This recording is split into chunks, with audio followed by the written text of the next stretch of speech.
First thing, as always, is the roll call and determination of the quorum. Jackie, if you would, please. Quaker, Here. Olson, Kroger, Adcock, Here. LaCroy, Martinson, Wyffenbach, Here. Okrepke, Here. Chapman. Here. You have a quorum. Very good. Thank you, everyone. Just a reminder, if you do have a cell phone or a pager, if you'd please turn that to vibrate, we'd appreciate it. Number one rule of thumb in this chamber is if your cell phone does go off, you do buy everybody breakfast, so after the meeting, so. Perkins, yeah, it was donuts, now it's breakfast. The other thing is if you do wish to speak on any item, we do have speaker request forms. They're over on the media table. If you could take these, fill that out, and put the item number. That way we'll make sure that we don't overlook you as we go through the agenda. Next thing is we do have our invocation and our Pledge of Allegiance. Our invocation is Rob Krubb. He is from First Assembly of God, so if you'd please rise. And then afterwards, please remain standing. We will have the pledge, which will be led by the Boy Scout Troop 320. Lord, just thank you, Lord, for this night, for our city council. Lord, would you just bless the decisions that are made here tonight, your wisdom.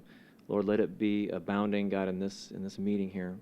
Lord, bless our good mayor, these servants here tonight, Lord, who are making decisions for our city. And God, we thank you for this evening. We pray in Jesus' name. Amen. Why don't we go down to the Scouts, go ahead and come up front here if you would, please.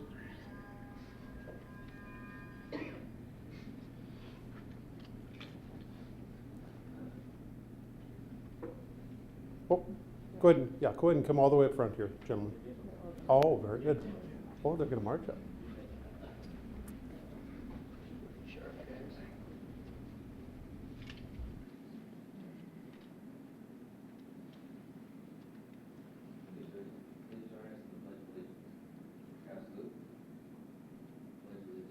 To the flag of the United States of America and to the republic for which it stands, one nation, under God, indivisible, with liberty and justice for all.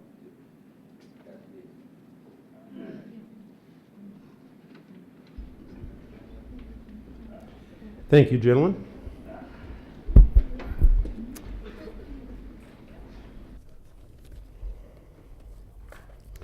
We're to the point in the agenda where we do need to adopt the agenda. Are there any additions to the agenda? If so, please turn on your light. Will note, I believe it's a 74A that we wish to add. And that was the appointment of Marcia Elkins to the Board of Freeholders. 74A. Any additional items, please turn your light on. I do have a light from City Finance Officer Jim Preston. Thank you. Excuse me. Thank you, Mayor. I would like to add a 77A, which would be to set a special meeting to canvass the vote. So a special council meeting? Yes, sir. Okay, so that's a 77A. Okay, very good. Let's go to Alderwoman Deb Hadcock. Yes, just congratulations to one of our council members. If I could do that on one of our agenda items, if I could. Okay, we certainly can. Find the right spot here. They will take that as a 77B.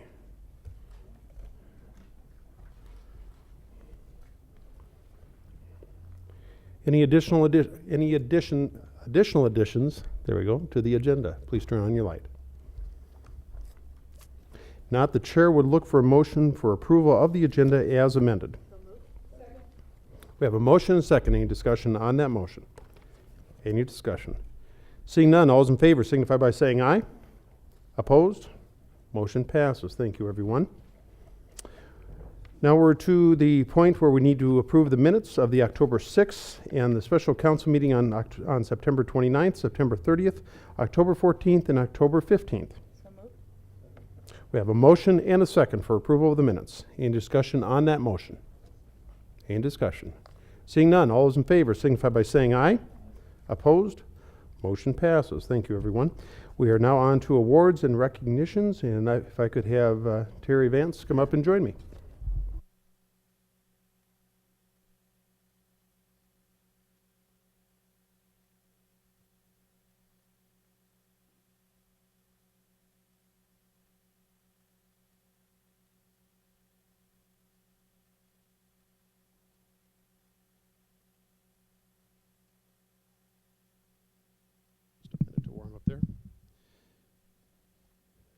It's always a, oops, got it, sir? It's always a pleasure to present the Veteran of the Month. So in partnership with the Veterans Coordination Commission, we are pleased to present the October 2008 Veteran of the Month recognition to Terry D. Vance. Terry grew up in Arkansas, and he enlisted in the United States Air Force in 1963.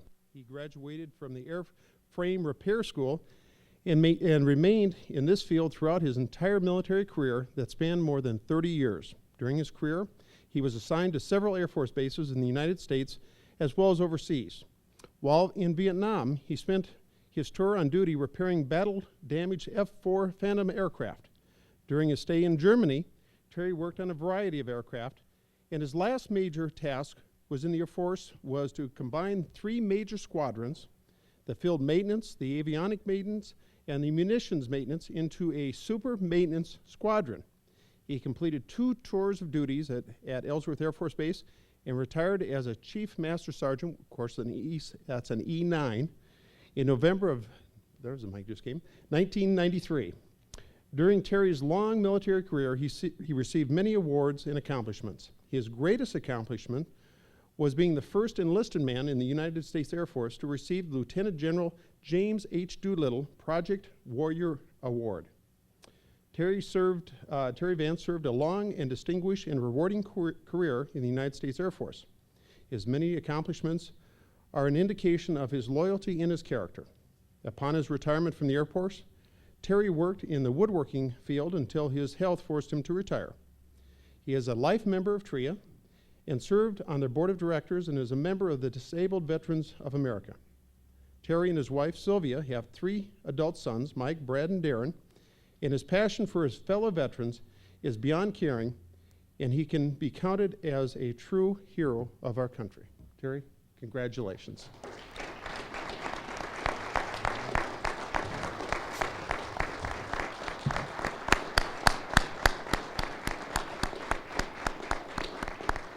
Terry, why don't you come over here, and did you want to say a few words? No, Okay. I'll pass. Yeah.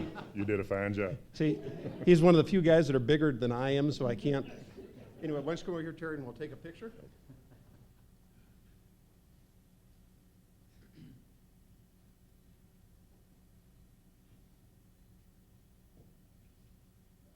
Got it. Very good. Congratulations, Terry. Thank you for your service.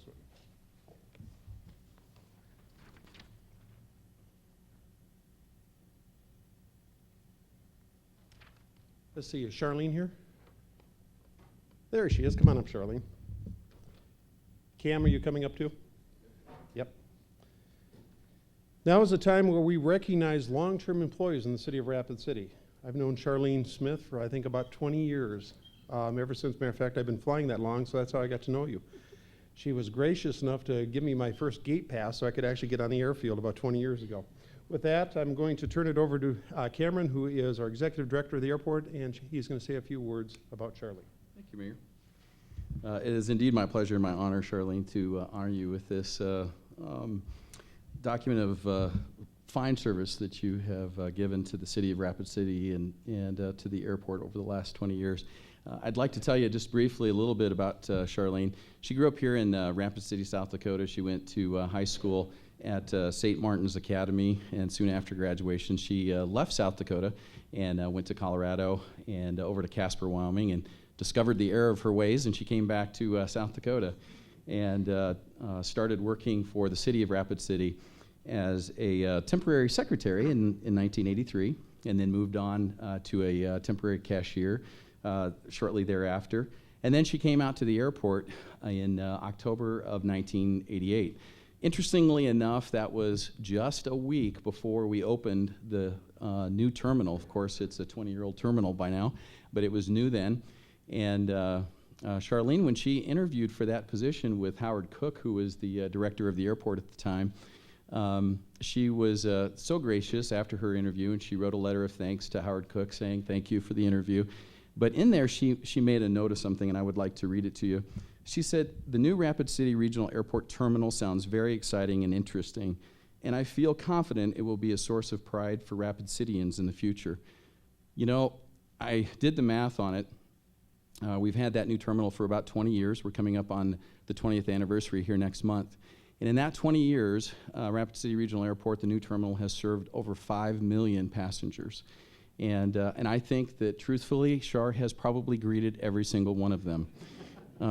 Her excellence in her customer service has indeed made, in part, Rapid City Regional Airport a pride of joy for the people here in the community. And I want to thank you for that, Shar, and for 20 years of dedicated service and really being the brains behind the operation.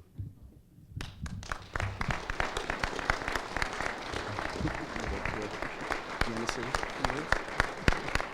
No? You want to come over here and take a picture?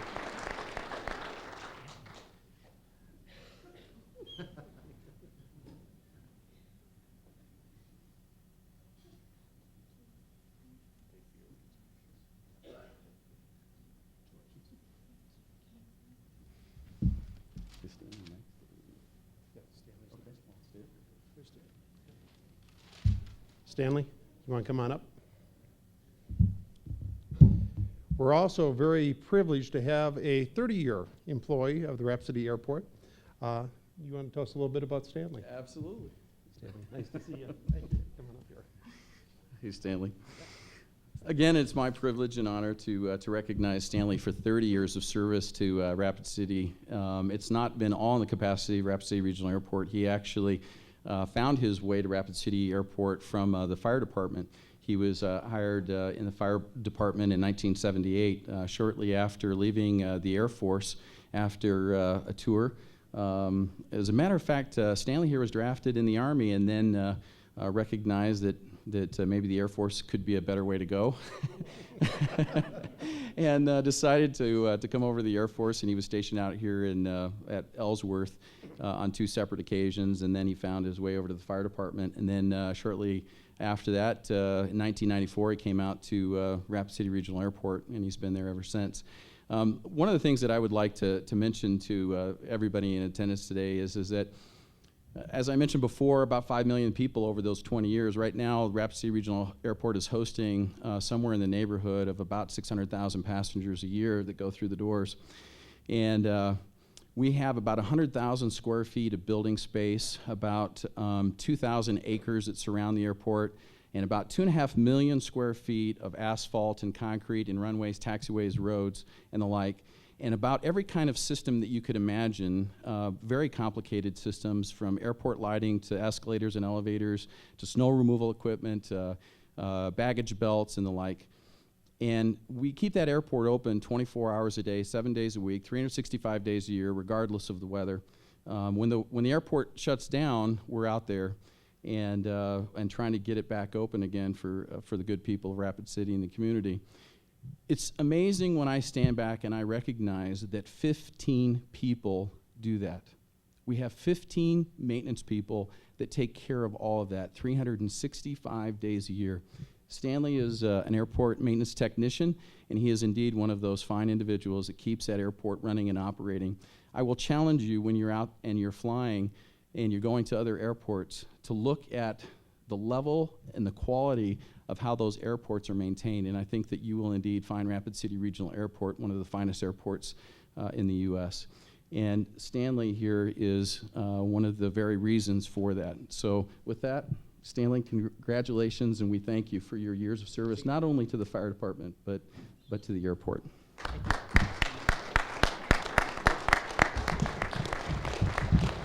you go. Did you want to say anything? You want to say something? Okay, we'll get your picture and you can say something. Okay. It's all yours, man. I'm not much of a speaker, and that's my story. I'm sticking to it. But first, I would like to say, giving honor to the Spirit that holds me in my being in troubled times and also in good times. Thanks to the people of the audience, the council, the mayor. And I would like to say also the power of thank you. We run into so many situations, middle line, above line, and below line.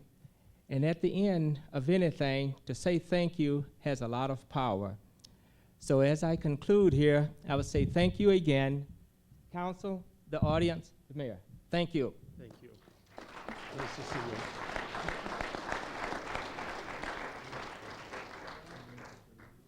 What's that? Go ahead and come up, Robert. Come on. They let you out of the booth back there, Rodale? Oh, you're not working tonight? Okay, very good. Rodale Gross has been with us an awful long time. I've known Rodale for over 10 years. He is the go-to person when it comes to the city. Just about any project you can imagine, he's been involved with. And I'd like to invite Robert Ellis up to share a few words about Rodale. Thank you, Mayor. You hit the nail on the head. Whenever I have a sticky situation, I always seem to look over into Rodale's office and see if he's around to get me out of a jam. He's handles those delicate situations that we deal with the public, and he has a great aptitude for listening to our customers when they have a problem, understanding their perspective, and doing his best to solve their problem. He's done that fantastically for the past 35 years. And I started reflecting today, 35 years of service. It was a twinkle in my dad's eye when he started his career with Rapid City, and a year later I was born. So he has been working here at Rapid City longer than I've been alive, and that's truly a testament to his ability to serve our customers and do it well. So I thank you, Rodale, for everything you've done for us. You've taken me out of a jam or two, so I appreciate it.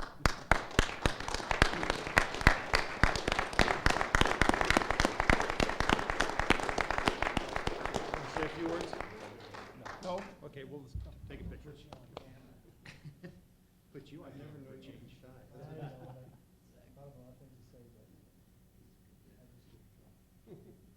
Got it? Very good. Congratulations. Thank you for all your hard work. Thanks, Rob. And our final recipient is an employee that has worked for the city of Rapid City for 4 years. Kay, you want to go ahead and come up, please? Kay Rippentroff has been with the mayor's office for 40 years. I cannot tell you what an asset she is to this community. And I always like telling this joke is the fact that I remember about a year and a half ago when I was first sworn in as mayor, I was asked many a times, what's it like to run the city? And my response is always, ask Kay. Because Kay is literally the encyclopedia of Rapid City. 7 mayors? 11 mayors. Ooh, I just embarrassed her. I'm going to pay for that in the morning. But she really is. I mean, she can tell you things that happened she was here during the 1972 flood. That'll give you some indication as far, she has been serving this community and serving mayors for that long. She is absolutely invaluable. She is just a dear friend, and quite honestly, I told her that she cannot leave until I leave. And so she can't retire for a while, she knows that, but we are truly blessed to have somebody of her caliber, of her character, and her integrity to have served the city for this long, and it gives me great pleasure to present UK with this 40-year recognition of your service. Thank you. Thank you.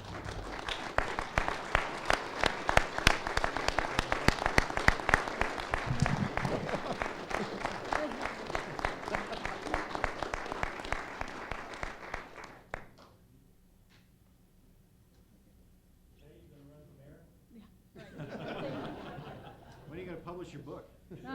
Ooh.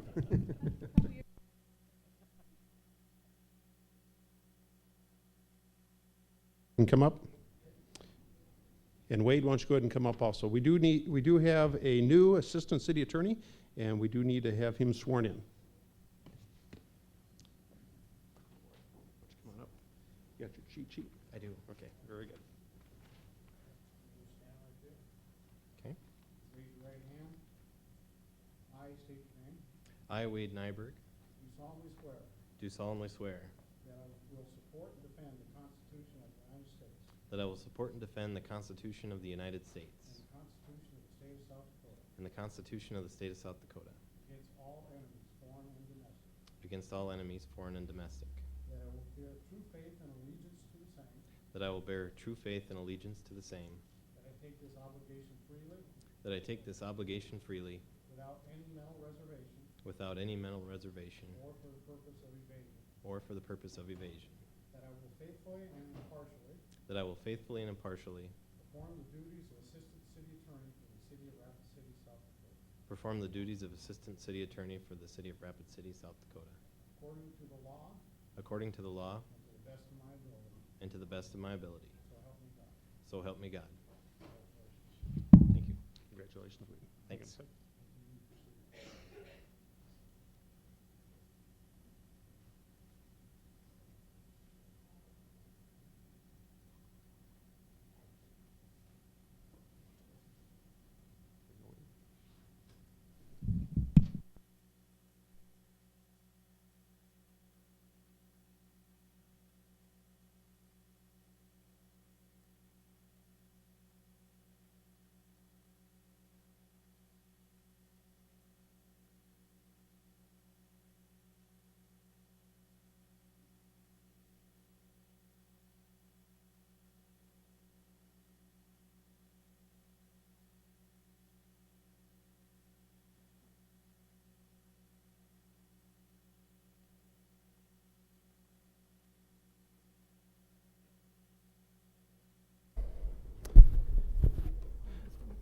Thank you, everyone. From this point, we move forward to the general public comment period. This is a time for members of the audience and the public to discuss or express concerns on any council item that is not on the agenda. Action will not be taken at tonight's meeting on any issue not on the agenda except by placement on the agenda by unanimous vote of the council members present. We have one speaker request form for the general public comment period, and that is Chuck Farrar. Yep. And just a reminder, this is we do time this. You'll see lights up here, so you'll have 3 minutes. So Chuck, if you could identify yourself for the record, Okay. please. I'm Chuck Farrar, born and raised in Rapid City, as was my daddy. And we've seen great, wonderful growth to our little town of Rapid City. And we're pleased that there is planning for continued growth, which will most probably be much faster than the last 100 years. We think when the interstate work at Black Hawk is completed, the northwest section of Rapid City will bloom and Deadwood Avenue will become another Haynes Avenue. The water programs that have been mentioned in the paper, the $42 million and so forth are fine, and it's, I'm sure people much smarter than me have planned it all out and got it going. But the future is the future. My concern today is the immediate need for water in the northwest Rapid City, Deadwood Avenue area. That was annexed into Rapid City on December 2nd, 2002. At that time, a promise by the city was made to the landowners, businesses, and other folks in that area that city services would be brought to the property line within 2 years. We were led to believe at this time that this requirement was the law. Relying on these promises, the Farrar brothers, Tom and myself, platted 4 lots on the land and have invested over $500,000 in city sewers and city roads. We have an annual tax and interest payment that is staggering. The lots have been sold, but no more can be platted, and buyers can't get building permits because of inadequate fire protection caused by lack of water. Since this annexation, the city has received millions of dollars in sales tax, real estate taxes from these landowners and businesses. There is tremendous growth potential associated with the completion of the Black Hawk Exchange, which is rumored to turn Deadwood Avenue into another Haynes Avenue. At this time, we beg the council to delay, redirect any 2012 funds not immediately needed, along with TIF bonding, federal state grants, as well as water rates, hookup fees, etc., and apply these to the very much needed Deadwood Avenue project, and put this on the agenda as the number one thing to do. I think it's the right thing to do for Rapid City, and it needs to be done very quickly. Thank you. Thank you, Mr. Farrar.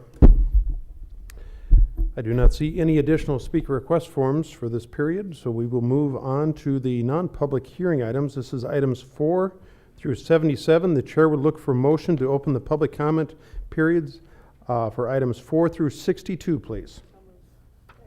We have a motion and a second to open the public comment period for items 4 through 62. Any discussion on that motion? Any discussion? Seeing none, all those in favor signify by saying aye. Aye. Opposed? Motion passes. I do not have a, whoops, this is going here, 75. We do not have a speaker request form on any items 4 through 62. Is there anyone in the audience that wishes to speak to any of the items 4 through 62? If not, the chair would look for a motion to close the public comment period, items 4 through 62. We have a motion and a second. Any discussion on that motion? Seeing none, all those in favor signify by saying aye. Aye. Opposed? Motion passes.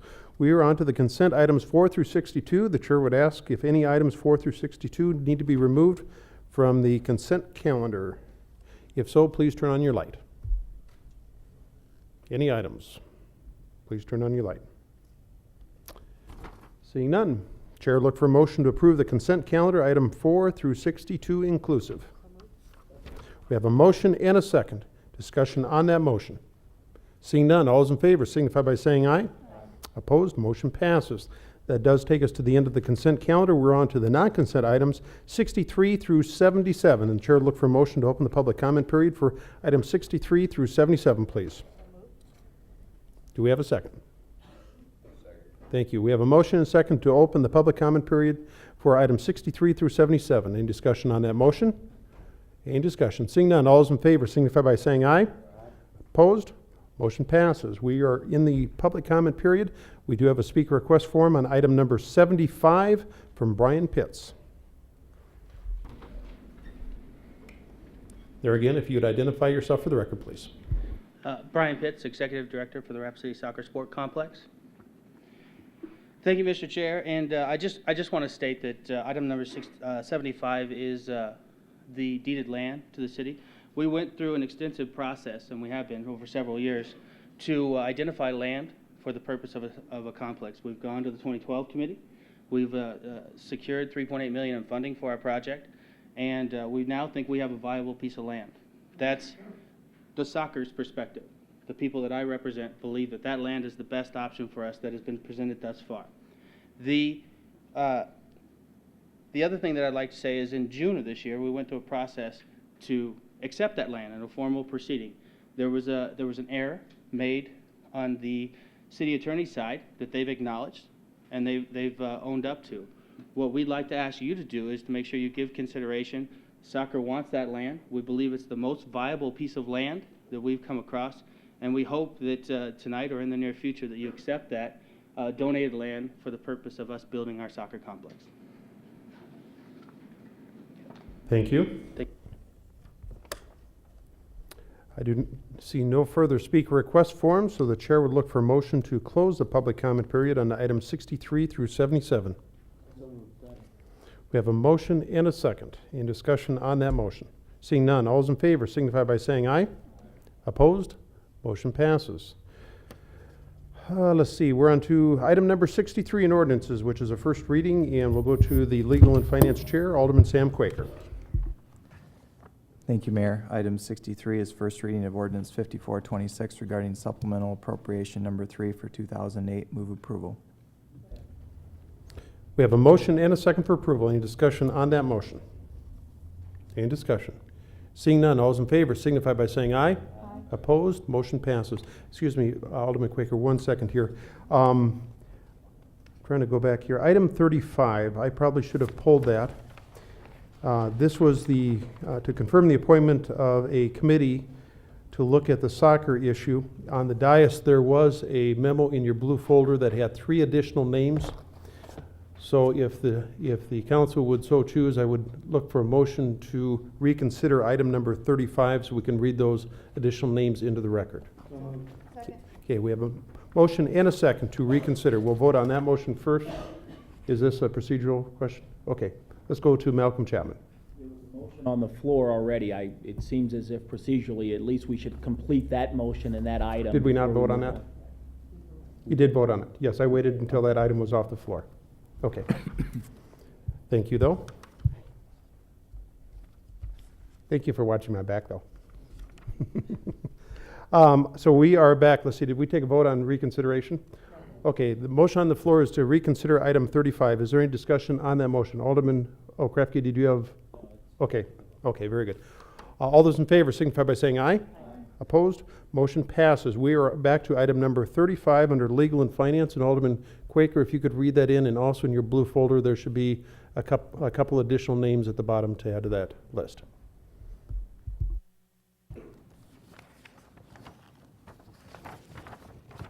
Item 35 is confirmation of appointment of Brian Pitts, Frank Bettman, Joan Martin, Malcolm Chapman, Ron Weifenbach, Bill Krepke, Karen Bowman, Rod Johnson, Dale Tech, Dan Davis, and Renee Campa to be appointed to the Rapid City, or to be appointed to the committee to work with Soccer Rapid City. And I move approval. Okay, we have a motion and a second for approval. Thank you, Alderman Quaker. Questions or discussion on that motion? Let's go to Alderman Bill Krepke. Thank you very much, Mr. Mayor. I've got a question on Dan Davis. I'm under the impression that Dan is going to be stepping down as the president here in the very, very near future, and I'm not sure what his involvement is going to be in the soccer. I'd like to ask some members of the soccer group if they can shed some more light. No sense putting him on here if he's not going to be active. That's the only question. Thank you for that question. Just, you know, I did contact the organization, and these were the three names that they moved forward. But let's go to Brian Pitts, see if we can get clarification. Thank you, Mr. Chair. Brian Pitts with the soccer folk again. And the message from Soccer Rapid City, which RCYSL, Rushmore Soccer Club, everybody comes into Soccer Rapid City, and they're in charge of the maintenance and that. And they're actually the ones who went to the city for the 2012 funds. Their direction was that there was some friction amongst us between Dan and I, and he was leaving. RCYSL submitted two names, Dan Davis and Booker Beaumont. Rushmore submitted one name, Renee Campa. Those are the two major names, two major organizations in soccer in our town. You asked for 3 to 5 names. I gave you 3, and then I would just ask that you find one between that. Soccer Rapid City asked Dan to step away from it because he is leaving his post, as Bill alluded to, and he's not going to be involved in that regard. So, I mean, that's your decision to make, and this is a task force that you can make, but the direction of Soccer Rapid City's president, which is Dr. William Cross, was that Dan step away and find someone else to substitute. They submitted 2 names. That was Booker Beaumont and Dan Davis, and then Renee Campos from Rushmore. Okay. I'm going to look at our technician. Our mics are just a little bit hot. If you could tweak them down a little bit. We're getting a little bit of feedback. Say, Brian, I guess my question, though, is I was given 3 names, and the comments that you just made were not related to me. So are those 3 names that were read into the record, or are those names that are being moved forward? The direction that I got from the people that I answered to was that Dan should walk away. And Booker Beaumont would represent the Rapid City Youth Soccer League, and Renee Campa would represent Rushmore. Okay, Soccer very good. Club. We do have a couple lights here. Let's go to Alderman Ron Weifenbach. Well, Mayor. I'm sorry. Mr. Krepke, you still have the floor. My apologies. Thank you very much. I'd like to make a substitute motion then that Dan Davis be removed from consideration, and that if we need to address or have another person be on this group, that name be brought forward at a later time and to be confirmed by the city council. Okay, the way we'll treat this, I'm going to look for a second here. Do I have a second? If not, the motion will die for lack of a second. Jeez. We are back to the original motion. I was just going to make a comment that we'll treat that as an amendment, is how we were going to treat that. Okay, so we're back to the original motion. Further discussion on that. Let's go to Alderman Ron Weifenbach. Thank you, Mr. Mayor. I think this list was put together through the mayor's office. If we want to approach individual people, then I don't really want to go there at this time. If we allow Dan's name to go through this, if he decides that he has no interest on serving on this committee, which I would be surprised, but I don't believe that there's very few people in Rapid City who have given more to soccer than Mr. Davis. I think if he decides individually that he doesn't want to go, that he can make that decision at the time. So I would approve as is, as the information that was given to the mayor's office. Very good. The motion on the floor is for approval as names listed, including Mr. Davis's. Any further discussion on that motion? Any further discussion? Seeing none, all those in favor signify by saying aye. Aye. Opposed? Motion passes. Thank you, everyone, for that little bit of latitude, so we could go back. We are back to item number 64, and Alderman Quaker. Thank you, Mayor. Item 64 is first reading of ordinance 5429, adopting the 2008 National Electrical Code with amendments by amending 15.16 of the Municipal Code, and I move approval. We have a motion and a second for approval. Discussion on that motion. Any discussion? Seeing none, all those in favor signify by saying aye. Opposed? Motion passes. Item number 65, please. Item 65 is first reading of ordinance 5431, adding planned developments as a conditional use in the general ag zoning district by amending 17.34.030 of the Municipal Code, and move approval. We have a motion and second for approval. Any discussion on that motion? Any discussion? Seeing none, all those in favor signify by saying aye. Opposed? Motion passes. Item 66, please. Item 66 is first reading of ordinance 5432 to permit a planned residential development and planned development designation in the general ag zoning district by amending 17.50.080 of the Municipal Code. Move approval. Second. We have a motion and a second for approval. Any discussion on that motion? Any discussion? Seeing none, all those in favor signify by saying aye. Opposed? Motion passes. Item 67, please. Item 67 is first reading of ordinance 5433 to permit planned commercial development and planned development designations in the general ag zoning district by amending 17.50.100 of the Municipal Code, and I move approval. Second. We have a motion and a second. Any discussion on that motion? Any discussion? Seeing none, all those in favor signify by saying aye. Opposed? Motion passes. Item 68, please. Item 68 is first reading of ordinance 5434, adding the installation of curb and gutter, street light, and sidewalks on state highways to the subdivision exceptions by amending section 16.24.015 of the Rapid City Municipal Code, and I move approval.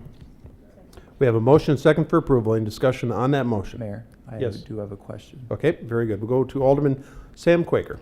Thank you, Mayor. I realize that this is first reading on this item, but prior to second reading, I was hoping we could have a little bit more information. I think that this looks like a good ordinance, but I'm concerned that it could have unintended consequences, especially when looking at heavily, streets where there's a lot of residents that also happen to be along state highways. And I do not want to be inadvertently in a situation where the city is waiving curb, gutter, street light, and sidewalks next to residential areas without discussion and an opportunity for public hearings and comment. I realize that this would help streamline the process, but when this comes back for second reading, I hope that those concerns can be addressed. Thank you, Mayor. Very good. Thank you. Motion on the floor is for approval. Any further discussion? Seeing none. All those in favor signify by saying aye. Opposed? Motion passes. Item number 69, please. Item 69 is first reading of ordinance 5435, amending chapter 15.40 to address fences and walls in the airport zoning district by adding 15.4.045 to the municipal code, and I move approval. We have a motion and a second for approval. Any discussion on that motion? Any discussion? Seeing none, all those in favor signify by saying aye. Opposed? Motion passes. Item 70, please. Item 70 is first reading of ordinance 5436 to allow electric fences and barbed wire fencing in the airport zoning district by amending 15.40.090 of the municipal code, and I move approval. We have a motion and a second. Any discussion on that motion? Motion is for approval. Any discussion? Seeing none, all those in favor signify by saying aye. Opposed? Motion passes. Item 71, please. Item 71 is first reading of ordinance 5437, an ordinance amending 17.06 of Chapter 17 of the Municipal Code within the described property by TSP3 for rezoning from resident general agriculture district to office commercial district located south of Catchman Boulevard and east of Tartan Court, and I move approval. We have a motion and a second for approval. Any discussion on that motion? Any discussion? Seeing none, all those in favor signify by saying aye. Opposed? Motion passes. Item 72, please. Item 72 is first reading of ordinance 5438 to amend 17.06 of the municipal code for rezoning within the described property from no use District to General Ag District located north of I-90 and west of Elkvale Road and east of Dias Avenue, and I move approval. Got it, Mayor? Yep. Okay. Had to go get a cough drop. Thank you, everyone. Motion on the floor is for approval. Any discussion on that motion? Any discussion? Seeing none, all those in favor signify by saying aye. Opposed, motion passes. Item 73, please. Item 73 is first reading of ordinance 5439, ordinance amending 1706 of the municipal code for rezoning from no use to light industrial west of Elkvale and east of Dias Avenue. Move to deny without prejudice at the applicant's request. We have a motion and a second to deny at the applicant's request. Discussion on that motion. Any discussion? Seeing none, all those in favor signify by saying aye. Opposed, motion passes. Item number 74, please. Item 74 is a resolution to establish a fee for on-sale full-service restaurant licenses. I move approval. Okay, we have a motion and a second for approval. Discussion on that motion. Let's go to Jason Green, our city attorney. Thank you, Mayor. This item comes forward as a result of the council's ordinance to implement the new full-service restaurant license that was authorized by the legislature this year. The state statute requires that within 90 days of adopting that ordinance, that the city council set the fee for the new on-sale licenses. However, you are mandated to use the fair market value of the last arm's length transaction where there was a sale of an alcohol license that occurred prior to January 1, 2008. We've received the information from the vast majority of the license holders. We believe we've identified the last transaction. The amount of that license was sold for is $295,000. This resolution establishes the fee at that amount. So going forward from this point, anytime someone comes to the city and asks to purchase one of these licenses, that will be the fee the city will have to charge for the full service on-sale restaurant license, and we will be stuck with that fee for 10 years under the current statutory scheme. I'll stand for questions. Very good.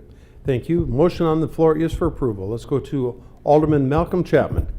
Thank you, Mr. Mayor. At committee, my question is for our city attorney. At committee, I understood that we were waiting for that particular applicant to come in and sign an affidavit. Has that affidavit been signed? Jason Green, city attorney. It has not. I've left a message for Mr. Boyle. When I visited with him initially, he indicated it would be no problem to come in and sign it. I don't have any concern with him at this point not coming in. The other thing to keep in mind is that the ordinance was initially effective as of August 1st, so this action has to be taken by the council prior to November 1st. This is your last regular meeting before then. So my recommendation is approval. I believe that it's the right license. Okay, Mr. Chapman, you still have the floor, sir. Just a question. I will vote for approval, but I'm just wondering if we find out the license actually sold for $290,000 or $300,000, can we correct that, or are we stuck with the $295 for the decade? Jason Green, city attorney. I believe that if information came to light that showed there was a minor error in the amount paid, that we would probably be able to correct it, but I don't see that as a likely possibility. I think we've been provided with all the documentation they had in that sale. Okay, Mr. Chapman, anything else? Very good. Let's go to Alderman Sam Quaker. Thank you, Mayor. I have a couple of questions.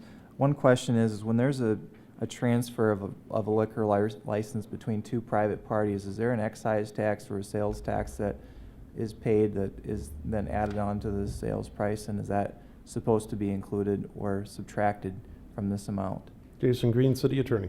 Thank you, Mayor. I do not believe that there is any sales tax or excise tax added to a sale of that nature. The statute does require that any personal or real property, the value of those assets be deducted from the sales price, so we're looking at just the liquor license price. And that we have documentation that occurred in this instance. Anything else? Hang on. And Let me get your light back on. There you go. Okay. And I have a couple of more questions, and I asked this in committee the other day, and I did get an answer, and I just wanted to clarify that we're correct, that sales of these licenses, the proceeds will go into the city's general fund. I think that's an important question, and I wanted to get that on the Jason Green, record city of the attorney. meeting. That's correct. And then it's a use and review process to award these licenses. They won't just be sold by the counter for anybody that comes through with a $295,000 check. Okay, let's go to Jason Green, our city attorney. All of the other processes that are in place for alcohol licensing apply to these licenses as well. So if there is a conditional use permit that's required in the zoning district, that will still be required. The council will have the ability to review whether or not the applicant is a person of fit character and whether the location is an appropriate location. So all of those tools will still be at the council's disposal. And then one final comment. I believe that it's important for the council to work with the municipal league, and this would help all cities in the state. Because I think what we're running into here is a high dollar amount of a sale, and we could be in a situation where this is so far above market value that's similar to the 150% rule that the legislature has for property taxes. We could have a situation here where $295,000 is seen as exorbitant, but the council, we really don't have a choice because that's the way the law was written. So I hope that there is a willingness on the part of the mayor and the council to work with our legislators to try to tweak this in the next session. Is that a Okay. fair question? Fair question. Could you answer that for me? I'm sorry, statement. I think it's two things. I'd like to make a comment, and we'll go to Karen Olson in just a second. First of all, I think Alderman Quaker brings a very good point. This is one of the higher dollar amounts of licenses that have been sold. The other thing is I also believe the legislation requires that the city determine that there are no additional licenses that could be sold in the free market before they actually apply. Is that correct, Jason? One of the other things that this statute required is that the city maintain a registry. So anyone who has an on-sale license who wants to sell it can register that with the city and essentially announce publicly that they're willing to sell it for $295,000. Anyone who comes to the city and asks to have a special on-sale license issued has to affirm that they have tried to purchase anyone that's on the registry and were unsuccessful to negotiate favorable terms. So there is a mechanism to ensure that they are made aware of any licenses that are available. The reason I bring that up is the fact that although the minimum selling price or the selling price of a new restaurant license is $295, there will be opportunities for people to go out in the private sector and hopefully buy licenses for less than that. There again, depending on the market values. But you bring up a very good point as far as the number, and that's something we could probably certainly work with the municipal league on.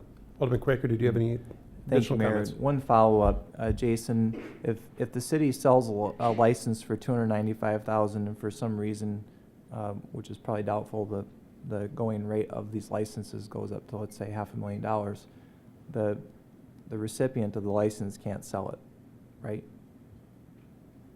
That's correct. Jason These are Green. non-transferable. Yep. Thank you. Thank you. And they're transferable to a new owner of the business. I believe that is correct. If you have a corporate entity and say that you have Restaurant X out there and they sell their interest in Restaurant X to a new owner, it transfers, but you cannot transfer it from a specific location to a different location, and I do not believe you can sell it from one entity to another. So as long as the ownership of a restaurant changes and nothing else changes, I think that transfer can occur. But if you're going to go from, say, an Applebee's, and in the same location they close down and they're going to open up a Red Lobster, that's not permissible. Okay? And with that, anything else, Alderman Quaker? No, sir. Let's go to Alderwoman Karen Olson. Several of the concerns which Sam has mentioned were mine, and those questions have been answered, and I just think it's important for the general public to realize that this is probably not, in view of the city's interest in this issue, maybe not be the perfect solution, but it does reflect a legislative compromise that enabled this piece of legislation generally to move forward. So however you may feel about the price, it does reflect a legislative compromise. Thank you. Motion on the floor is for approval. Any further discussion? Any further discussion? Seeing none, all those in favor signify by saying aye. Opposed? Motion passes. 74A, please. Jason, did you want to take that one up? That is the appointment of Marcia Elkins to the Freeholders Board. Can you explain the rationale? Thank you, Mayor. This item actually was acted on by the Legal and Finance Committee and should have appeared on the agenda. It didn't get set down in the appropriate forum. That's why it's not on the agenda. Essentially what happened is the council has appointed a board of freeholders to look at the platted portion of the Wally Byam site. One of the freeholders appointed was Mr. Preston. At the time, Mr. Preston was eligible to be a freeholder because he owned real property within the city. Subsequently, he sold the real property, and so he is no longer eligible to serve on that board. Marcia Elkins has attended the meetings of the freeholders, and she could step in and fill that role without much loss in time at all. So my recommendation is that the council appoint Marcia Elkins to replace Jim Preston on the board of freeholders that was previously appointed to look at the platted portion of the Wally Byam site. Very good. Could we have a motion, please? And then we'll go to lights. Okay, we have a motion and a second for approval. Discussion on that motion. Any discussion? Seeing none, all those in favor signify by saying aye. Opposed? Motion passes. Item number 74, please, under Public Works, and we will go to Alderman Ron Kroger. I'm sorry, 75. Item number 75 is the formal acceptance of a warranty deed to land more generally described as being located south of the intersection of Country Road and Elkvale Road, a distance of approximately 800 feet on the east side of Elkvale Road. For discussion, I would move approval. Okay, we have a motion and a second for approval. Discussion on that motion. Discussion on that motion. Let's go to Alderman Sam Quaker. Thank you, Mayor. So, see where the discussion goes on this. I'm intrigued by a couple of things. One is the testimony earlier tonight, which leads me to believe that there's been some infighting on the soccer committee, and that concerns me a little bit. I think that we have a new committee that's been appointed earlier in the agenda to take a look at this process and determine whether this is an appropriate location for this for the soccer fields. And I think we should allow that committee to sort this all out, including the issues surrounding the TIF, before we proceed with accepting 80 acres of land when we do not have adequate studies and information to determine whether this is a good move for the city. There has been some information that's been requested pursuant to item 36. I believe that information will be released. I haven't had a chance to review that information and would like to have a chance to review that as well before we proceed with acceptance of the warranty deed. So I do think that there's a couple of options here. One is to wait. It would be my preference to wait until the committee has made the recommendation. At the very least, if there is a desire to accept the land sooner than that, we should at least wait a few weeks so that council members can have a chance to process the information which has been provided. So I'd like to see if there's any other comments on that, but I do think that a motion, I'm going to offer a motion to continue this item for 2 weeks. Okay, we have a substitute motion to continue item number 75 to 2 weeks, which I believe is November 4th. You may got a calendar in front of them. November 3rd City Council meeting. Discussion on the continuation motion, please. Let's go to Alderwoman Karen Olson. Thank you, Mr. Mayor. In view of the fairly substantial document that we just received, I'll be in support of the motion on the floor. Very good, thank you. Let's go to Alderman Ron Kroger. Thank you, Mayor. If I may ask our city attorney a question. Sure, please go ahead. Jason, the deed has been filed. It's already deeded to the city. It's already off the tax roll, I would assume. So I guess the question is, there really is no necessity at this point in time to do anything. So I guess that is my thought, and with that, I will support the motion on the floor. Was that a question for the city Yes. attorney? Okay, let's go to Jason Green, city attorney. Jason, can you give us a little bit of background and then answer the question as far as how we got here? Certainly. Really the only additional action that needs to happen is for the council to formally say, yes, we accept the land. That could happen tonight, it could happen 2 weeks from tonight, it could happen a month from tonight. There's no real great rush on that. Where there would be a great rush is if the council wants to say, no, we don't want the land. If that's the case, then council needs to say that so we can start a process to ensure that the land on the county records shows that it has not been transferred to the city of Rapid City. And we need to investigate exactly what the most efficient process to do that would be. How we got here is frankly what amounts to a clerical error in my office. Our office receives signed deeds almost on a daily basis, and typically our office has prepared those, so the lawyers in our office have already reviewed them. What happened on this deed was that one of the attorneys had reviewed an electronic copy of it, but had not seen the signed version. The signed version was delivered and got shuffled into the same process that we normally use with documents that we prepare. As a result, it got forwarded to finance and to the Register of Deeds office for being recorded prior to the appropriate process being followed here at City Hall, which included the 11/6/19 review and formal acceptance by the council. So it was what amounts to, in my mind, a clerical error. It wasn't any intent to hide the fact that the deed had been presented from the council. There was a press conference, so I don't think that would have been successful anyway. I think it was widely known in June that Mr. Estes had intended to transfer the land. The process got dropped on our end. That's how we got to where we are today. Council certainly has the option to resolve the matter one way or the other tonight, or to continue it for discussion and contemplation, frankly. Okay, Ron, you still have the floor, sir. Thank you, Mayor. And thank you, Jason.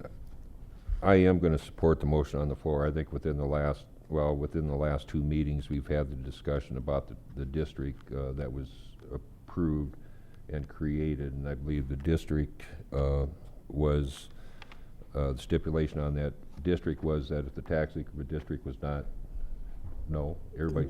No, the TID was actually That was tabled. the plan, was it not? The district was approved, correct, Marcia?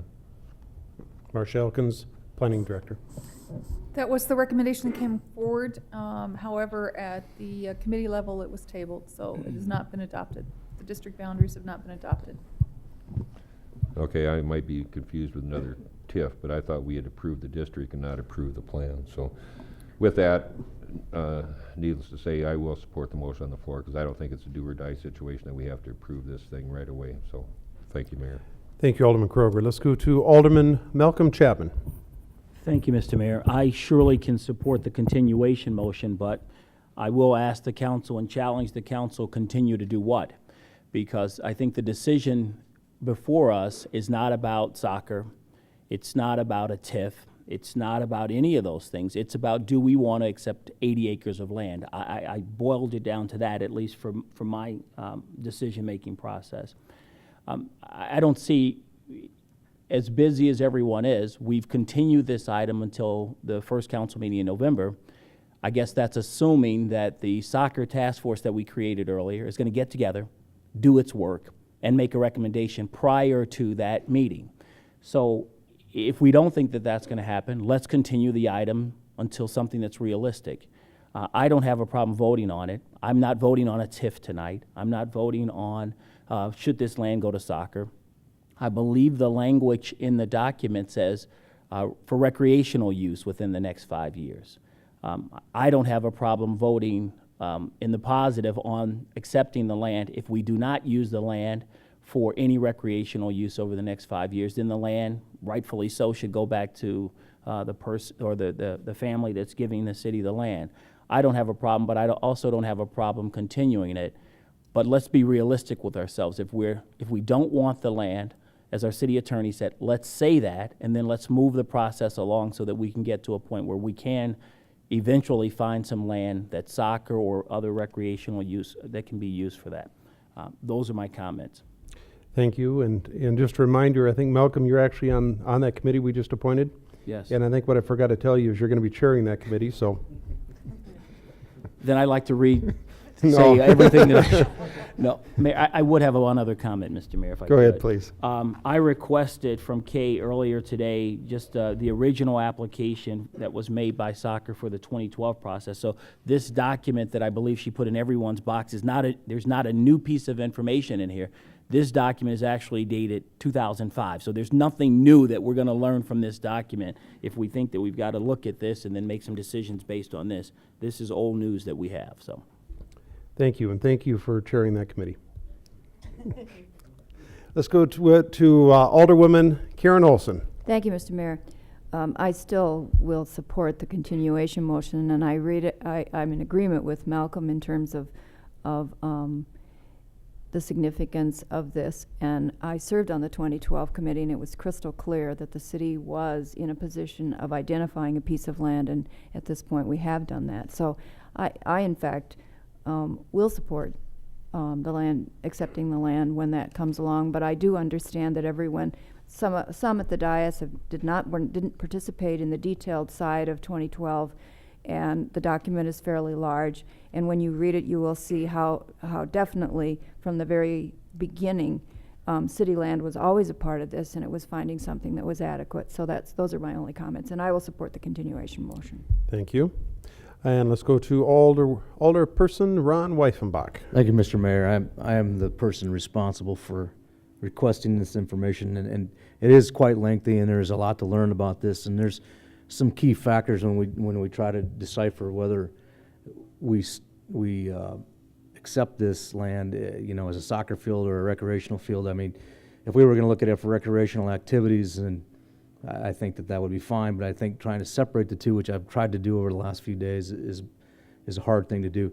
I want the public to have the opportunity, and the soccer people especially, in essence, to understand that to get services to this field, to this piece of land, is in the tune of millions, not just hundreds of thousands. We're talking millions, millions and millions, maybe to the tune of $20, $30 million, just to get services to the site itself. 2012 has set aside $3.8 million to build fields, not to provide infrastructure to those fields. And so I do think it's important, and if 2 weeks isn't long enough, I'm hoping that maybe our motion maker and our second will allow for more time. I think there's a lot of things that need to be resolved. And given the entire soccer association the opportunity to fully understand what this cost and give the taxpayers of Rapid City a full understanding that this thing is not as easy as accepting a piece of land. There's a lot of other things that go to it. If the pictures, some of the pictures and some of the numbers have been linked to this particular item on tonight's agenda, and I believe if the council has an opportunity to look at them, look at how some of this area has been flooded during heavy rains, and look at the numbers specifically, I believe are in the tune of $15 million without finance charges or anything like that, just to get services to this piece of land. So when we talk about trying to accept a piece of land, we have to understand that there are ramifications if we do this. And I do thank Mr. Estes for being gracious to provide the opportunity for this, but I think there's a lot of misinformation here yet.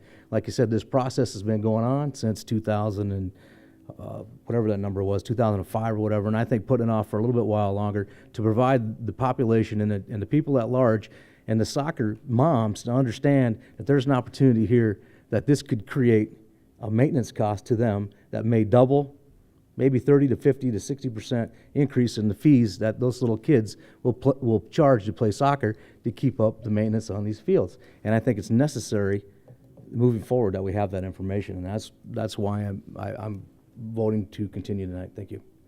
Thank you. Just a reminder, the motion on the floor is a continuation motion. Let's go to Alderperson Bill Okrepke. Thank you very much, Mr. Mayor. And I certainly appreciate some of the concerns that Alderman Weifenbach is talking about, and rightly so, and that needs to be considered. But let's not, as Malcolm said, let's not lose track and of what we're actually doing here. We're not actually deciding what's the soccer complex going to look like, what the soccer group is going to be bringing forward. All we're doing here tonight is to say, do we want to accept the land or not? That's what it's all about. If we need a couple more weeks to decide on that, that's fine, and I don't have a problem with that, the substitute motion as well.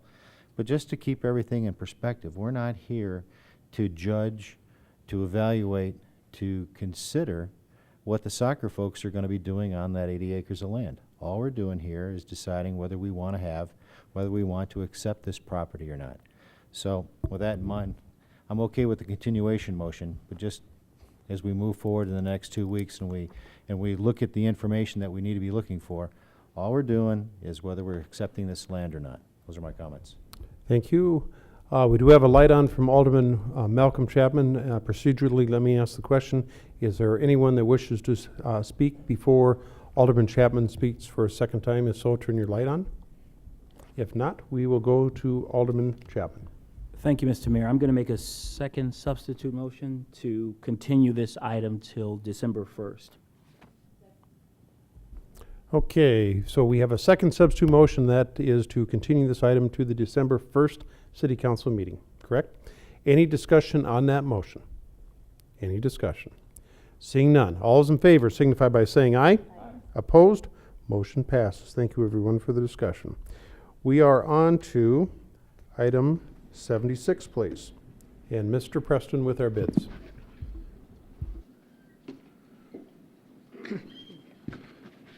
Thank you, Mayor. We do have two bid items on the agenda this evening. The first one is the Elkville Road Sanitary Trunk Sewer Extension Project. We did receive 10 bids as listed. Staff is recommending that we continue this item or move this item to the October 28th Public Works meeting for further review. Okay, we have a motion and a second to send this back to Legal and Finance on October 28th, is that correct? Public Works. Public Works on the Yes. 28th. Discussion on that motion. Any discussion on that motion? Let's go to Alderman Sam Quaker. Can you explain the issue? Why is there a problem? Mr. Preston, why are we sending it back? I'm gonna, I can assume, but I'm gonna have Okay, Mr. Ellis probably. Let's go to Robert Ellis, our Public Works Director.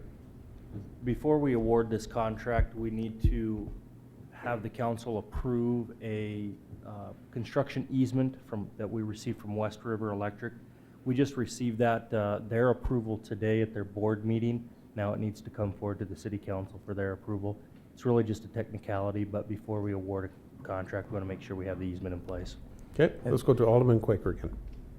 You know, I hate to delay things, you know, and the council can, if the easement is in proper legal form, we can, with the unanimous consent of the council, add it even to the agenda tonight so that we don't have to delay the awarding of the bid. Is that a reasonable request? Let's go back to Robert Ellis, our Public Works Director.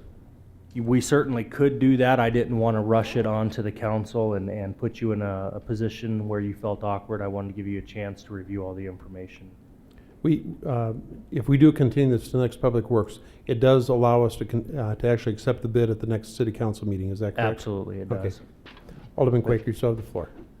Here's why I'm saying this. With fuel costs dropping at the moment, you know, perhaps some dollars can be, you know, that would be good to accept this before we run into a situation where costs could end up going up.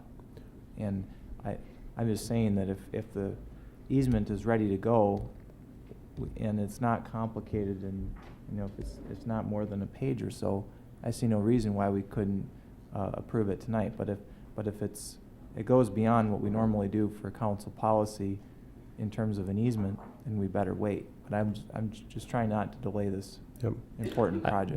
Just for clarification, these were competitive bids. They will not change. If fuel prices go up or down between now and the next council meeting, that doesn't change the dollar amount of the bid.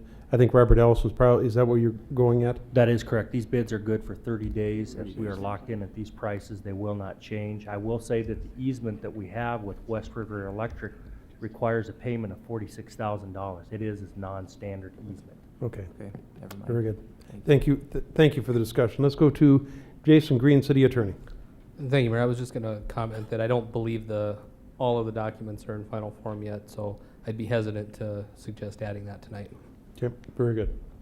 Any further discussion? The motion on the floor is to continue this to the next Public Works meeting. Any further discussion? Seeing none, all those in favor signify by saying aye. Opposed? Motion passes. Item number 77, please, Mr. Preston. Thank you, Mayor. It is for one 2009 ADA accessible trolley. We received one bid, but they did submit 3 different types of vehicles. Staff is recommending accepting the 29-foot with the 22,000 GVWR for $129,518. And I can give you an explanation on why we didn't go with a 27-footer. Let's get a motion on the floor and we'll come back to you. Do we have a motion, please? Second. We have a motion and a second for approval. Mr. Preston. Thank Why you, didn't we take the low bid? Okay, the low bid, essentially the vehicle's too short. There's not sufficient seating capacity, and it's lighter duty. In essence, it did not meet the specs. Okay, that's all we needed to hear. Very good. Motion on the floor is to approve the first bid, which meets specs for an amount of, let me get it here, $518. $518.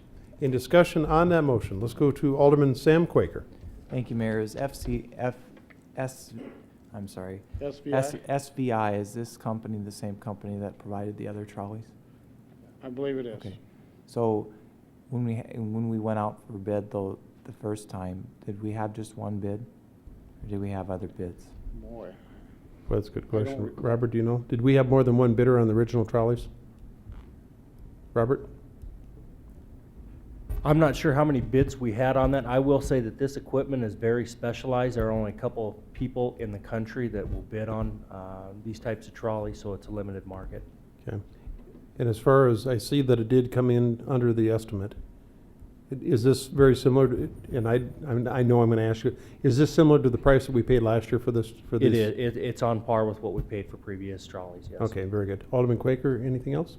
Okay. Additional comments? Motion on the floor is for approval. Any further discussion? Seeing none, all those in favor signify by saying aye. Opposed? Motion passes. Mr. Preston, 77A, setting a special council meeting. Thank you, Mayor.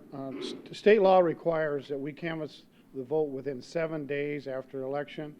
As you know, we have a Ward 5 election on November 4th. 7 days would be November 11th. We need to canvass a vote. The county needs some time to review the provisional ballots, and I talked to them today. They said they would have that done toward the end of Thursday, which would be November 6th. We looked at different dates. One of the problems we have is November 11th is a holiday, and so our recommendation is that we set a special council meeting for noon on Friday, November 7th, but we certainly can do what the council would like. The reason why I added this, I got to looking at this and I thought November 3rd would be a little late to try to set up a meeting for this, so we'd like to give you some time. So I guess I'm here to entertain questions or see if November 7th at noon would work. Let's get a motion on the floor for discussion, please. Okay, we have a motion and a second to set a special council meeting for November 7th at noon. I assume at CSAC here. Yes, sir. Okay, very good. Discussion on that motion. Let's go to Alderman Sam Quaker. Thank you, Mayor. Jim, is there any reason why we couldn't wait to do the special council meeting until prior to either Legal and Finance or Public Works the following week? Because we're not waiting anymore until the meeting to order the ballots. If there's a runoff, they're going to be ordered immediately, right? As soon as the results are known at the county. Is that a fair question? Yep. Mr. Preston, there's two questions there. Number one is the ballot question. Number two is why can't we hold it right before it be the Legal and Finance, because that Tuesday is a holiday, so we'll be doubling up on that Wednesday. But go ahead. Secondly, as soon, the day after the election, we will start to process the order of the next round of ballots so we can get the absentee voters to vote. The second question was the reason why we can't go past November 11th. Yes, state law requires the governing body, which is the council, to canvass the votes within 7 days following the election, and that would end on November 11th, which is a holiday. Which is Veterans Day, and City Hall is closed that day. But the printing of the ballots for the runoff will not be delayed at all. That is correct. Okay, thank you. Okay, thank you. Let's go to Alderwoman Karen Olson. Okay. very good. Motion on the floor is to set a special council meeting on November 7th, 2008 at noon. Any further discussion on that motion? Alderman Quaker. I'm going to offer, what's the date of the day that we're holding the Legal and Finance and Public Works meeting the following week? We can do that, but that's past the 7 days. That's why we couldn't set it there. That's November 12th. Under state statute, unfortunately, we can't go there, and we would like to be able to go to the meeting on the Public Works Day, but that is Veterans Day and we are closed, so that's the dilemma that And we Public face. Works has already been moved to the 12th. Yep, that is correct. Alderman Quaker, anything else? Very good. Motion on the floor is for approval. Any further discussion? Further discussion? Seeing none, all those in favor signify by saying aye. Opposed? Motion passes. Item, Karen, did you have something else? I'm just trying to understand. My impression was that the Legal and Finance meeting was to be held after that Public Works would be held after Legal and Finance on Wednesday. Am I understanding that correctly? That is Okay. correct. All right, thank you. That's all I needed to know. Mr. You want me to mention the runoff election? Something they should be thinking about? Well, let's get through that, and are you talking about canvassing the vote after that? Yeah. We'll talk about that later. Okay, thank you. The point is we have 3 weeks between the election and the runoff election, and we're gonna have to figure out a date how to canvass and actually get that person sworn in prior to the first meeting in December, which is December 1st. So what we're looking at is actually canvassing the votes, actually having a special council meeting prior to the council meeting on that Monday night, so we can actually canvass the vote and also seat the person that same night. Did I get that right? You did it Okay. exactly right. Okay. Alderman Quaker, your light's still on. Did you have anything else? What would the date be of the runoff election if there is one? Mr. Preston? That, that date would be the 25th of November, which would be the Tuesday. It'd be 3 weeks from the 4th. Is that right? Yes, I think that's correct. So would absentee ballots be automatically mailed out to the county are people allowed to request absentee ballots to be mailed out right away as they're Yes. voting now? I believe as soon as once we know the names of the runoff, the absentee ballots will be sent out automatically to those that had requested it in the original election. All right, thank you. Is that correct, Mr. Preston? That was my understanding. I will double check, but I'm sure that the ones that requested before will Yes. we'll contact them and get them sent out. Yes, very good. Alderperson Malcolm Chapman. Thank you, Mr. Mayor. Just a point of clarification. Yes, I talked to the auditor, and yes, those ballots will automatically be triggered based upon the vote, the first vote. So people in Ward 5 will get ballots for both the election on the 4th, as well as the runoff, if there is one. Just a question: why don't we just set the meeting now? I mean, is there some heartache of setting the meeting? And if there's not a runoff? The reason is the fact that on the chance, and I'm going to say it's in my mind, a long shot, that there will not be a runoff election, then we've set a meeting that we don't need. We have the opportunity to have a couple more council meetings before we'd have to go into this, so we'll know here shortly. And once it's been determined that a runoff is required, then we can set that special council meeting. But just in the off chance that we don't, there's no sense in setting it. Okay. See, we have already dealt with the motion on the floor, correct, Jackie? No motion on the floor. We will go to item 77B, and we will go to Alderwoman Deb Hadcock. Yes, I'd like to congratulate one of our council people, a guy that I think has been very community orientated for Rapid City. Great guy. We are proud of Malcolm Chapman. Congratulations, Malcolm. He just got the Excellence in Municipal Government Award. And we are really proud of you. And as a council, we think you're awesome. So good job, Malcolm Chapman. Thank you.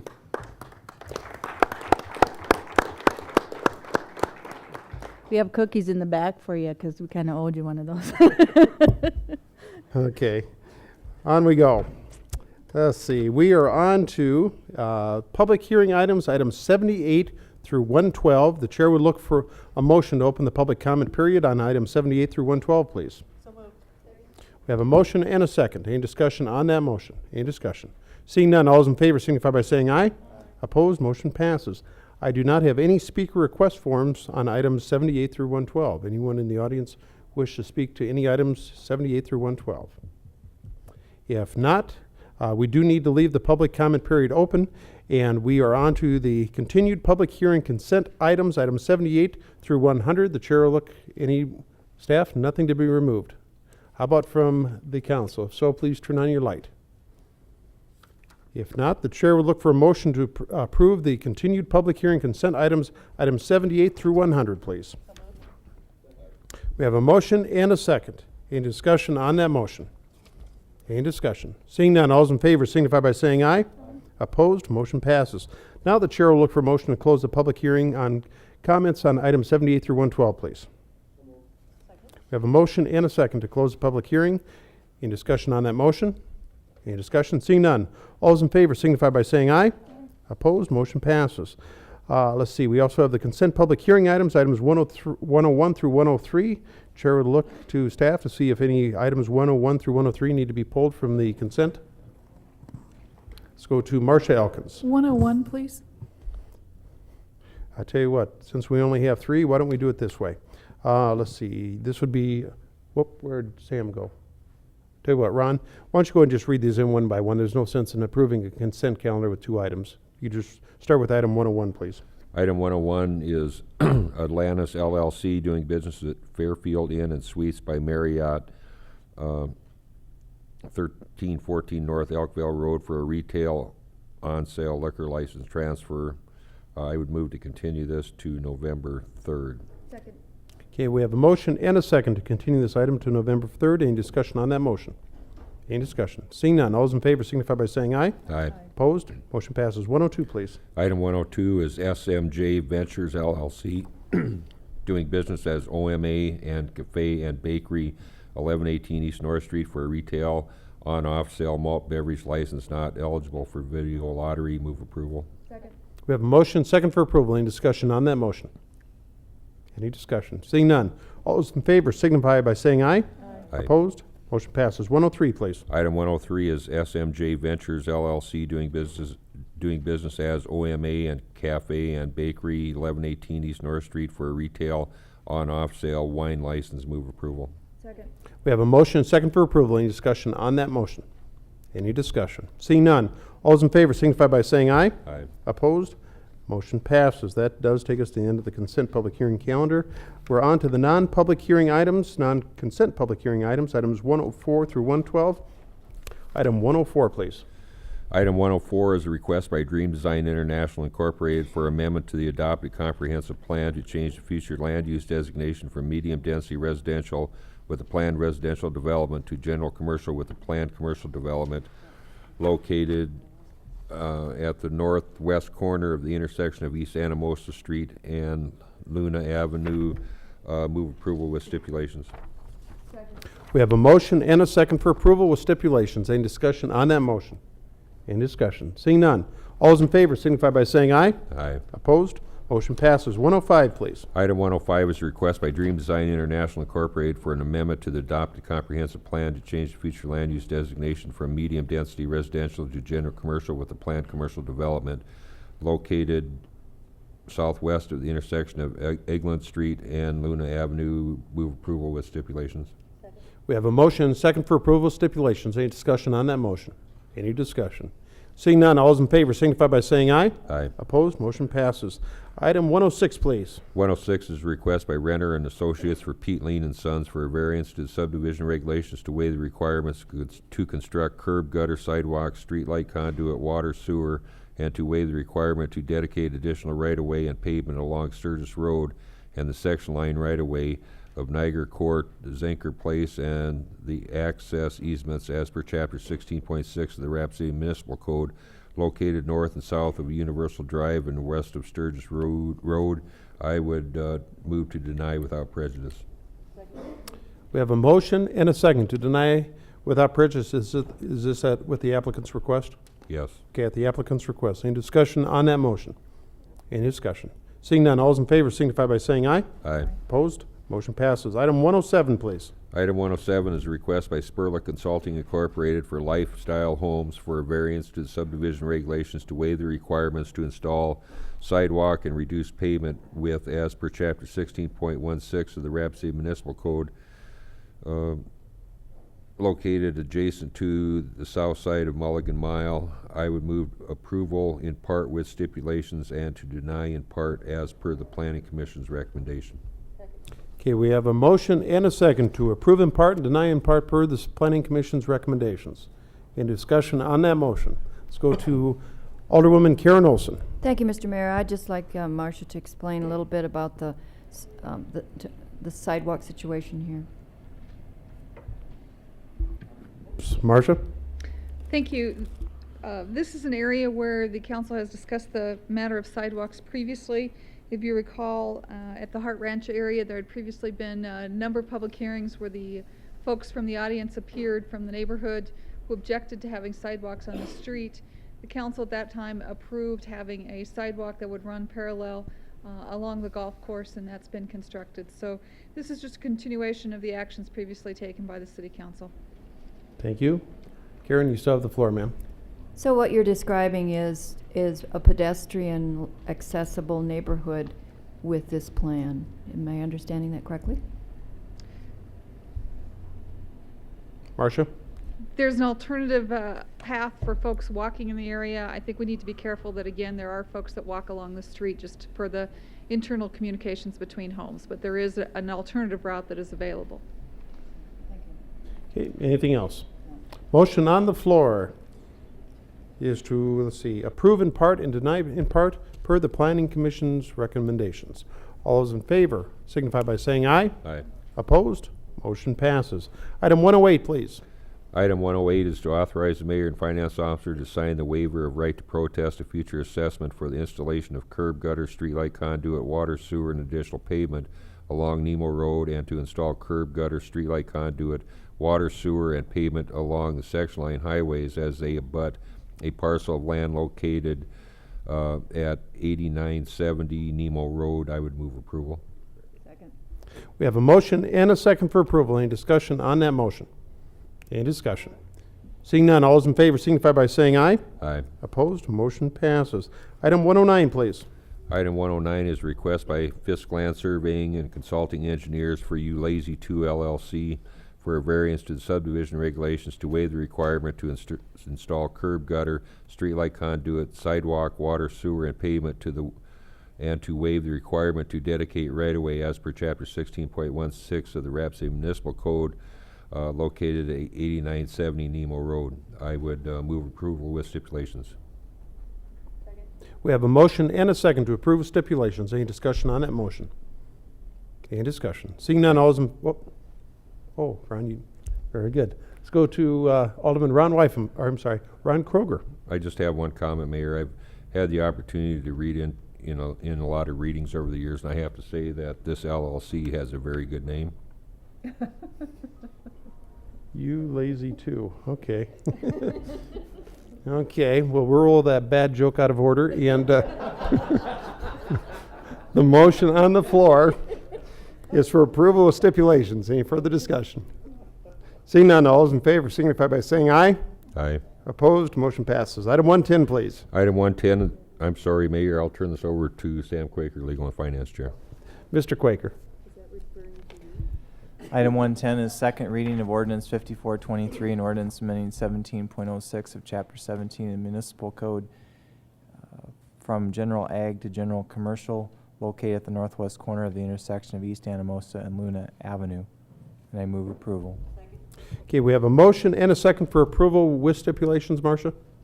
Is that correct on that one? That's correct. Okay. Motion to approve with stipulations. Any discussion on that motion? Any discussion? Seeing none, all those in favor signify by saying aye. Opposed? Motion passes. 111, please. 111 is second reading of ordinance 5424 and ordinance amending 17.06 of Chapter 17 of the Municipal Code for rezoning from medium density residential district to general commercial district on Tract A, located in the northwest corner of the intersection of East Anamosa and Luna Avenue, and it's from medium density to general commercial. All in favor? I'm sorry. I'm getting confused Okay. here. I move approval.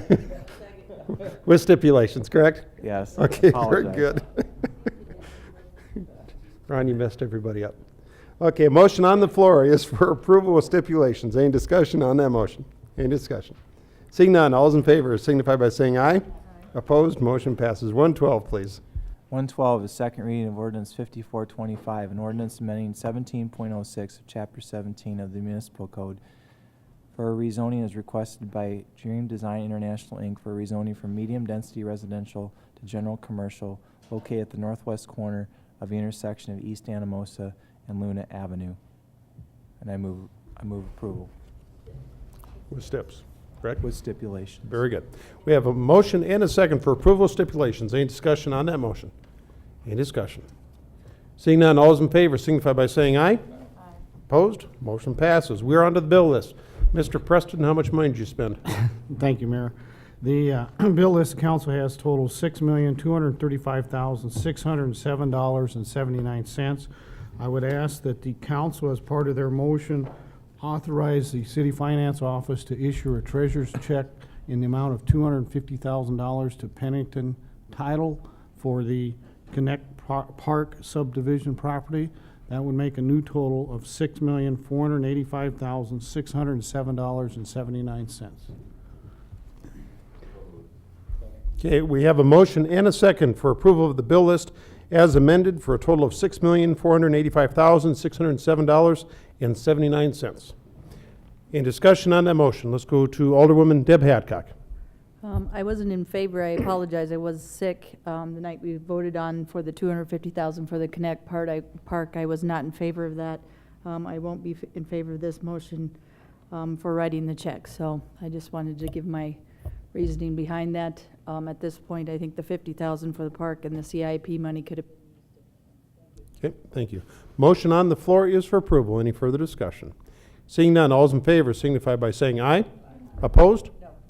Motion passes with one no from Alderwoman Deb Hadcock. 1, 2, 3, 4, 5, 6. Okay, just want to make sure we had 6 here. Very good. Let's go to Jason Green, City Attorney. Do we have an executive session? We do, and I would appreciate it if the motion maker would include that the purposes are for those allowed by SDCL 1-25-2. Okay, we have a motion and a second to go in executive session as permitted by SDCL 1-25-2. Any discussion on that motion? Any discussion? Seeing none, all those in favor signify by saying aye. Opposed? Motion passes. We're in executive session.